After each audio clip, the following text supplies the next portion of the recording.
दूसरे जो यूनियनिस्ट ने जिस तरह शेर शमसी साहब ने, नासिर दैदी साहब ने,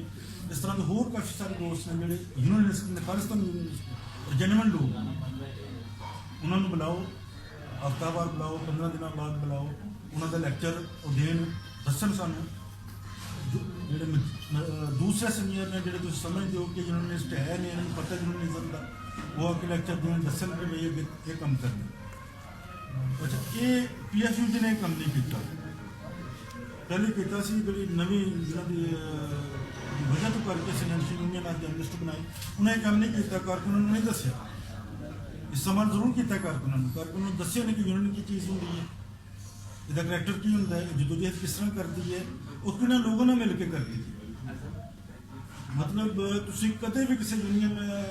जोड़े अज के अह लोग बैठे थे उन्होंने भी देखा है कि PFU के किसी प्रोग्राम जो कोई दूसरी ट्रेड यूनियन का बंदा हो, यूनियन का किरदार ही नहीं कि जो दूसरी यूनियन के नाल खड़ा नहीं होता या स्टैंड नहीं करता ट्रेड यूनियन के नाल,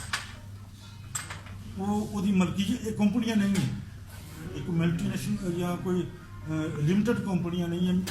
अगर मैं आज सदर हूँ तो कोई मेरी ज़ात नहीं है कि मेरी तंजीम बन गई,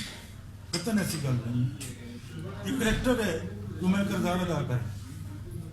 उस तो बाद वसीम अब्बासी ने किरदार अदा करना है, जफर मुगल ने करना है, ताहिर जाफरी ने करना है, काजी शाकर ने करना है, बाकी दोस्तों ने करना है। ये एक करैक्टर है, किरदार है कि उन्हें अदा करना है, मतलब मलकीयत नहीं है। और ये भी कल्चर डिवेलप करने की जरूरत है आंदा कि कोई भी बंदा अगर उन्होंने अपने जात वास्ते इस्तेमाल करने की कोशिश करता है तो जरूर मतलब ना उन्होंने रोके भी, कोटे भी करे, वाइस राइज करे, उधर मतलब बैग फड़न वाला और तौलिया चुकने वाला कल्चर खत्म करना है कि सदर का तौलिया चुक बाथरूम से हाथ धोने वास्ते तौलिया लैके बाहर या बैग फड़िया तो बैग चुको, मतलब चाह पड़ोसी जिन्होंने मैं कहना पंजाबी कुछ होर कहते हैं सारे पता है, ये काम खत्म करना है, ये किलिंग करनी है। खालिस्तान करैक्टर अगर वह सदर का है तो ठीक है, अगर नहीं होता करैक्टर सदर का उन्हें 2 बार नोटिस दे, हाउस बुला दे, नोटिस दे, उन्हें ला के परा मारो, क्यों भाई तेरी जात की तंजीम तो नहीं है, मतलब साफियां के, कारकुनां के, मीडिया वर्कर के मसाइल का मसला है, तुसीं उन्होंने बेच जाते हो, तुसीं मालिकां नाल गठमिट कर जाते हो, उत्थे स्टैंड करो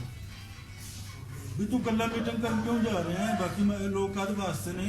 बाकी लोग तेरे मतलब गुलाम ने या तेरे मतलब ना कोई टूल ने कि तू उन्होंने इस्तेमाल कर जाए।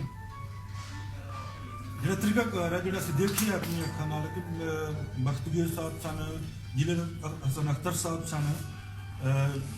शमशी साहब ने, नासिर दैदी साहब और मतलब जो असं उन्होंने पढ़े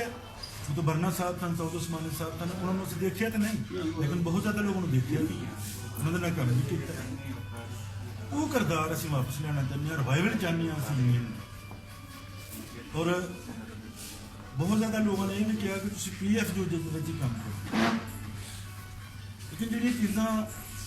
किल हो जांदियां ने, मर जांदियां ने, वो नहीं उठदियां, मतलब उन्होंने जगह नई चीज़ें पैदा करनी चाहिए, वो असीं पैदा कर रहे हैं। बहुत शुक्रिया वसीम साहब ने, मैं खास करांगा।